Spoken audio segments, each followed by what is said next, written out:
आज की युवा पीढ़ी दिन प्रतिदिन व्यसनों में आकंठ डूबती जा रही है। बच्चे बचपन से ही बुरी लत के शिकार होते जा रहे हैं। तो वर्तमान के युवा पीढ़ी को, बच्चों को कैसे व्यसन मुक्त बनाया जाए, किया जाए, कृपा करके प्रकाश डालें। इसके लिए हम आग्रह करेंगे माता पिता से कि माता पिता बच्चों को जन्म देने के बाद में केवल कीमती और महंगे स्कूल में रखने का ही ख्वाब न देखें। हमने ऐसा देखा है कि जो गरीब परिवारों के बच्चे हैं, वे भी अगर अच्छी संगति पा जाते हैं, अच्छे संस्कार पा जाते हैं, तो वो भले ही अच्छे स्कूल में ना पढ़े हों, लेकिन फिर भी संसार में वो अपना नाम रोशन करती है। तो सबसे पहले माता पिता को धन कमाने से भी ज्यादा आवश्यक है कि उनका जो महत्वपूर्ण धन है वो उनकी संतान है। इसलिए वो अपने संतान को, अपने बच्चों के ऊपर पूरा ध्यान दें, उनके बीच में वो थोड़ा सा टाइम दें। बच्चों को समय समय पर वो सत्संग में भी ले जाएं।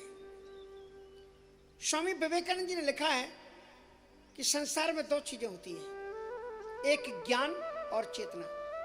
आप बच्चों को ज्ञान तो स्कूलों से, कॉलेजों से, यूनिवर्सिटियों से दिला सकते हो, लेकिन जो चेतना है वो चेतना की किरण सत्संग में ही फूटती है। इसलिए आप बचपन से ही बच्चों को सत्संग में अवश्य ले जाएं। सत्संग में दुर्गुणों से बचने की बातें बताई जाती हैं, परमात्मा में प्रेम की प्रवृत्ति दी जाती है, माता पिता में आदर की भावना बताई जाती है। बच्चे सत्संग से माता पिता का जब आदर करेंगे, ईश्वर में जब उनकी श्रद्धा होगी, कुप्रवृत्तियों से हटने की उनके मन में एक भावना बढ़ेगी और उनका समय भी व्यस्त हो जाएगा। जो बच्चे थोड़ा भी पूजन करते हैं, अपने बच्चों में थोड़ा सा भगवान को हाथ जोड़ना, भगवान को हनुमान चालीसा का पाठ करना सिखाएं, निश्चित रूप से आपके बच्चे कुसंस्कार से बचने का पूरा प्रयास करेंगे। अब जो बच्चे बुरी लत के, बुरी आदत के शिकार हो चुके हैं, वो क्या करें? हमने कई बार ऐसा देखा कि बच्चे कभी अकेले मिलते हैं, वो कहते हैं कि गुरुजी हमें ये आदत पड़ चुकी है, अब हम क्या करें? तो ध्यान रखिए, ऐसी कोई भी आदत नहीं जिसे आप त्याग नहीं कर सकते। साहसी बनो, योद्धा बनो, कमजोर व्यक्ति मत बनो।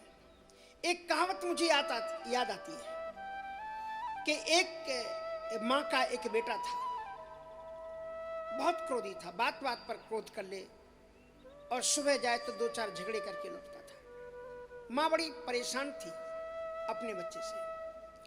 एक दिन उसने सुना कि कोई बहुत उच्च कोटि के संत उसके गांव के एक मंदिर में आए हैं। वो अपने बच्चे को लेकर के उस संत के पास पहुंची और संत से बताया कि ये बड़ा क्रोधी स्वभाव से हो गया है, उत्तेजित हो जाता है, थोड़ी बात में झगड़ा कर बैठता है, मारपीट कर लेता है। महात्मा ने जब उसे समझाने की चेष्टा की तो बच्चे से कहा कि बेटा ये बुरी आदत है। बोले मैं जानता हूं। कहा अगर तुम ये जानते हो कि तुम्हारे अंदर में बुरी आदत है तो तुम इसे छोड़ने का प्रयत्न क्यों नहीं करते? बोले मैं बड़ा मजबूर हूं, मैं कोशिश करता हूं लेकिन मैं फिर भी इसे छोड़ नहीं पाता हूं, आदत में आ गई है मेरी।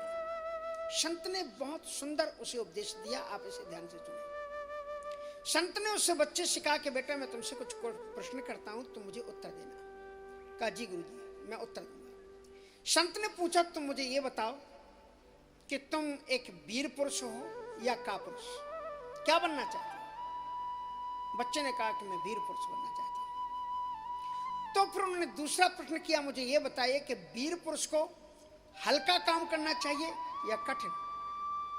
बच्चे ने उत्तर दिया कि वीर पुरुष को कठिन काम करना चाहिए। महात्मा ने तीसरा प्रश्न किया कि मुझे बताओ तुम्हारे लिए कठिन क्या है? क्रोध में आकर के अगर किसी ने आपको थप्पड़ मारा हो तो क्रोध में आकर के बदले में एक थप्पड़ जड़ देना, ये आपके लिए कठिन है? या फिर मुट्ठी को बांध करके, क्रोध को शांत करके अपनी मुट्ठी को पॉकेट में डाल लेना, क्या कठिन है? मेरे लिए मार देना आसान है, लेकिन क्रोध को रोक लेना और मुट्ठी को बंद करके जेब में डालना ये बड़ा कठिन है मेरे लिए। कहा तुम मुझे फिर उत्तर दो पिछले प्रश्न का कि तुम वीर पुरुष हो या कापुरुष का? मैं वीर बनना चाहता हूं। तो तुम्हें कठिन काम करना चाहिए? सरल? बोले कठिन करना चाहिए। कठिन क्या काम है? कहा कि क्रोध आने पर अपने क्रोध को काबू करना कठिन है। कहा जाओ बेटा, इसको तुम अपने जीवन में जिस दिन चरितार्थ कर लोगे, उसी दिन तुम अच्छे व्यक्ति बन जाओगे। वो किसी फैक्ट्री में काम करने के लिए गया, लोगों के बीच में था, और बात बात में 2-4 दिन बाद किसी से झगड़ा हो गया और किसी व्यक्ति ने उसे थप्पड़ मार दिया। और जिस व्यक्ति ने उसे थप्पड़ मारा वो अच्छी तरह से जानता कि बहुत बड़ा गुस्सैल है, अब मैंने एक थप्पड़ मारा, ये मुझे 2 थप्पड़ बदले में मारेगा, इसलिए वो तैयार हो गया था पिटने के लिए।